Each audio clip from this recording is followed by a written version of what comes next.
Hey guys, so welcome back to another video. So as you can tell by the title of the video, we had Perrin Intercooler to install. The reason I went with Perrin was because, well, first of all, it was really affordable. I remember, I think not too long ago, they were probably like around like $700, $600, but with time, I think they depreciated because not a lot of people were going with Perrin because they're not known for making Honda parts for the most part. It's usually like PRL, Mishimoto, HKS, and stuff like that. Those brands are the ones you're really looking at whenever you're buying an intercooler. But I decided to give them a chance. You know, it was a great deal, and I feel like they're really underrated. And if you look at their graphs, it actually outperforms the PRL intercooler by like about 5 horsepower, like 5 pound-feet of torque. I'm not sure how accurate that is for, you know, the only real way to tell is by dynoing it. And that's like, you know, next to each other and stuff like that. But in terms of graphs, the Perrin Intercooler does seem to outperform the PRL one. So there's that. So this is the packaging. It looks pretty good. It's actually pretty heavy though, not gonna lie. So,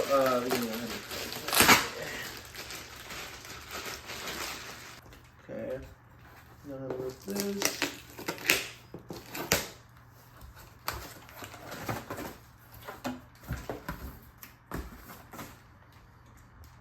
It's freaking huge. Wow.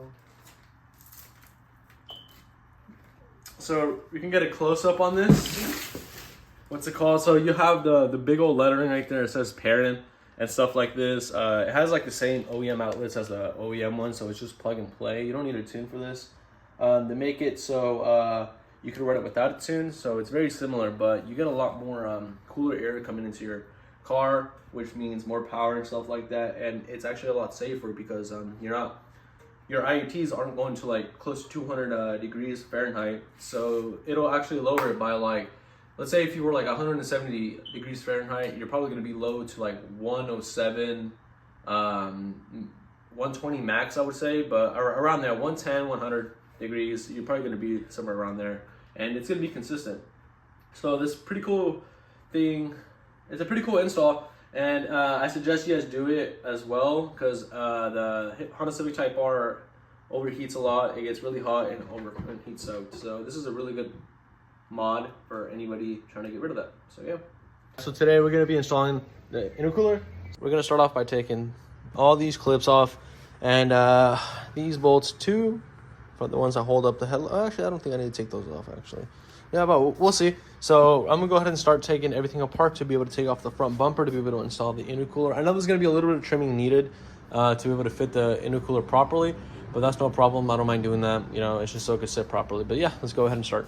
Okay, so once you've taken that plastic piece off, there's gonna be a few bolts. It's gonna be that bolt right there, that bolt right there, that bolt right there, that bolt right there. You're gonna take those 4 off, and after you remove those 4 bolts, we're gonna have to go down here and remove this screw, that screw, that screw, and there's gonna be a clip right here. So we're gonna have to, oh no, right here. We have to remove that going this way, and I think that should be it, unless there's another bolt in there somewhere I don't know about. And you just do the same thing for the other side. So once you do that, we're gonna go ahead. And, yeah. I would probably first remove these before you actually remove the top one because oh wait, I'm actually gonna have to go under the car as well. Actually, I forgot. Damn it! All right then. Okay, so I just finished doing the bottom. I think that was not fun. It was a pain in the butt getting all these freaking clips out. It was horrible. Freaking this. It's because since when you drive, it picks up all sorts of debris, and so a lot of like dirt and like little tiny rocks get stuck up in there and stuff like that. And so whenever you go to take them out, it's very hard to take out because it's stuck with all these little things inside of there, and some of them break, and then now you're working triple, sometimes even you're working very hard to be able to take them off, and some of them broke, and it was just horrible. So it was a very bad experience, but let's go ahead and take these off. And I think the bumper's ready to come off because I already unclipped that side. Now I need to do this side really quick, actually. I need to take this off, I believe. Where is it? Yeah, this top one right here. I managed to take off the front bumper on the car, and honestly, I don't know if I'll be doing that anytime soon again. That thing was very, very difficult to get off. Here's the bumper right there. My garage is a mess. I'm sorry about that. But yeah, so let's go ahead and get to the intercooler. The intercooler install, so we have to take off these, I think they're 12mm bolts. There's that one, and then there's one on the bottom right there.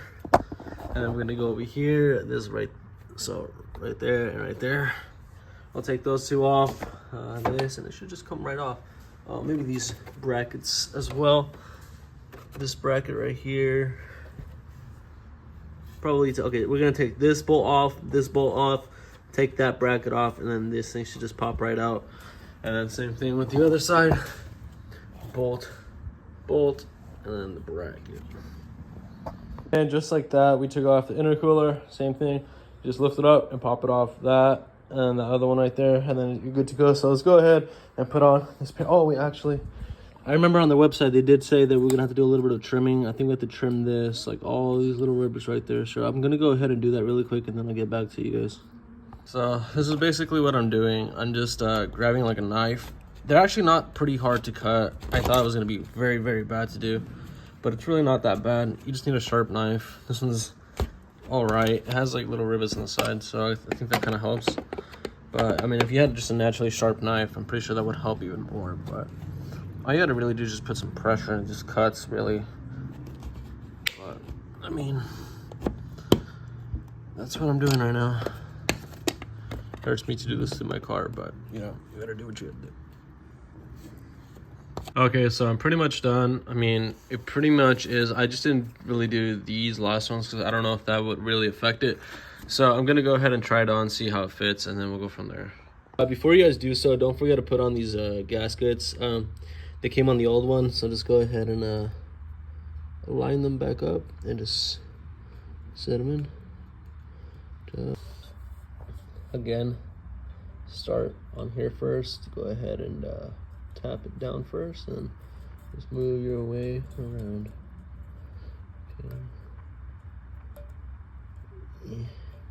Okay. Go again. Should be good. Looks good to me. Okay, so we're gonna go ahead and try to test fit it already.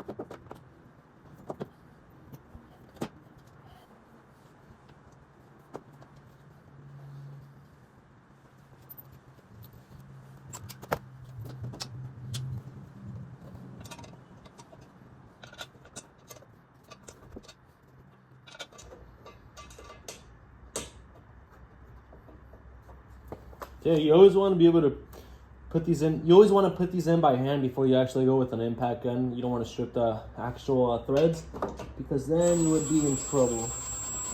Then you want to go in slow. You don't want to tighten one really tight and then not tighten the other one. So I'm going to go ahead and put on the other side before I actually tighten them all. Okay, then same thing. You want to go ahead and not too fast.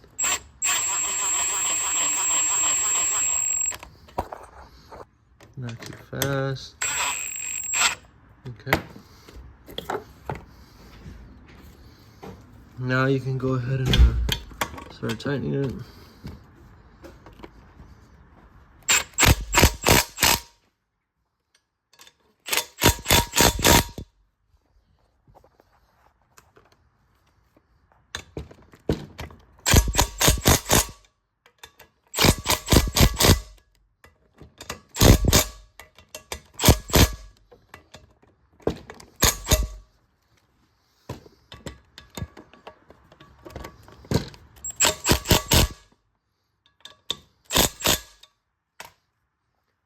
Okay, I don't think that's going anywhere. Yeah, it's pretty tight on there. Really don't think it's gonna go anywhere. Oh yeah, It's a lot bigger than the other one, than the original one. So compared to that to this, like, it's a whole, yeah, it's just so much better. So we're gonna go ahead and redo everything that we just did. That front bumper has to go back on and stuff like that. I'm not gonna bore you guys with that because I'm pretty sure I'm gonna struggle with it. I'm not excited for it, but yeah, I'm probably gonna take like 30-45 minutes doing that. So I'll do a test drive and let you know once everything's on. Okay, so I already finished the install. It took me about 25 minutes actually, but it wasn't as bad as I thought it was gonna be. As taking it off was definitely harder than putting it back on. Well, in terms of like, yeah, I guess. Okay, so I'm gonna go ahead and change my clothes because I'm pretty damn dirty and I don't want to get into the car like that and dirty it. So I'm gonna go ahead and change my clothes and we'll go for a test drive. But let's go ahead and turn it on really quick just to make sure everything's intact. Wait. Okay, yeah. Just turn it on, make sure everything's good. Clutch.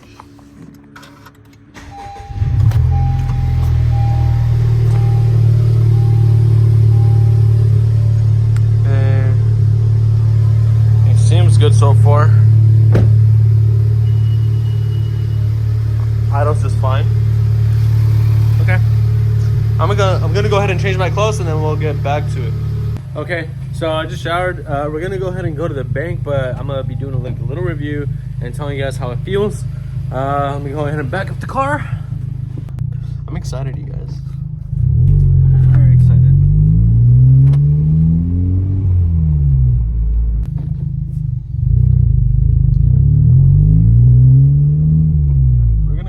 Wait till the car gets a little bit up to temp before we actually start like beating on it too much. But okay, 4K. Let's see.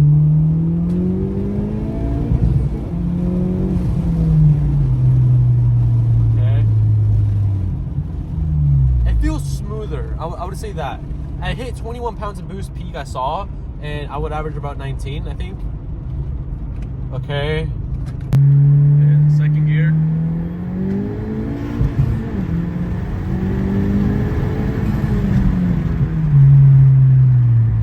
Oh yeah, it feels really good. Okay, so it's more of a consistent power now. I noticed before it still pulls really strong, but it pulls stronger all throughout, if that makes sense. But I guess it does match up to the graphs that it kind of does. It can just be placebo effect as well. But I really do feel like it feels that way. It feels like before I would get a punch and it would go, and yes, it would pull all throughout, but it would die down slowly, if that makes sense. But this feels a lot more consistent, and it would match up with what the graphs have been saying by Perrin, because it was more of a smoother graph and it had more top end, and this would explain why it feels smoother, because the power is more consistent from the beginning throughout instead of it dying down more on top. So I do recommend this to anybody. You know, like I said, it could just be placebo effect because, you know, that was only like my first few pulls. Oh shit, I still have my blinker on. But yeah, I think it feels pretty damn good. I mean, I'm very happy with it. I mean, you know, especially once you get tuned and everything like that, and you start doing everything.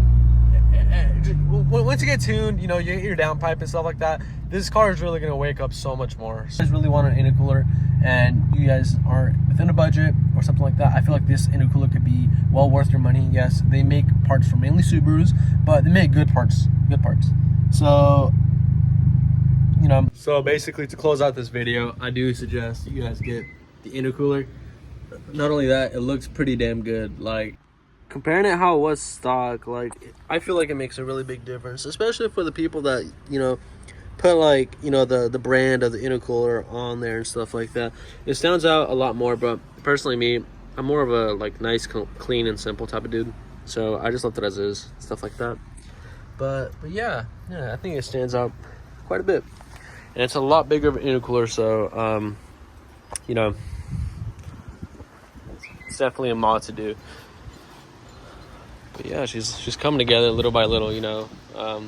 Things are expensive, so it's only so much a person can do. But yeah, freaking, I love it. lowered already, intercooler, intake, full catback racing exhaust, and what else? That's pretty much it, to be honest. So all I pretty much need is a front pipe and a down pipe in the tune, and that's full bolt-on right there. So 3 more items and we're there, and then we can start moving on to aesthetics. I think I left aesthetics for last this time. The car already looks pretty good as is, and plus all the aero parts are actually really expensive. I would either want the full Mugen kit or the Vader's kit. I wish I could afford it though. It's so much money, but you know, I'll get it eventually. The car's PPF'd, so even if it's dirty, it's fine. But yeah, she looks good. Thank you guys for watching the video.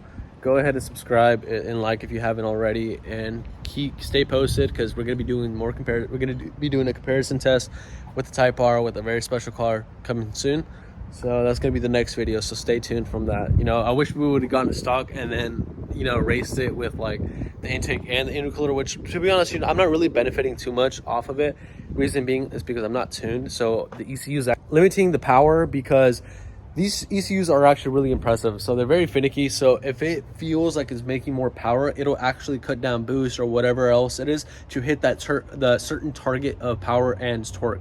So once it hits it, it stays there pretty much, and it doesn't let it go any further. So that's why you need a tune and stuff like that to be able to get the full benefit of these cars. Yes, you'll probably get it momentarily, but you won't.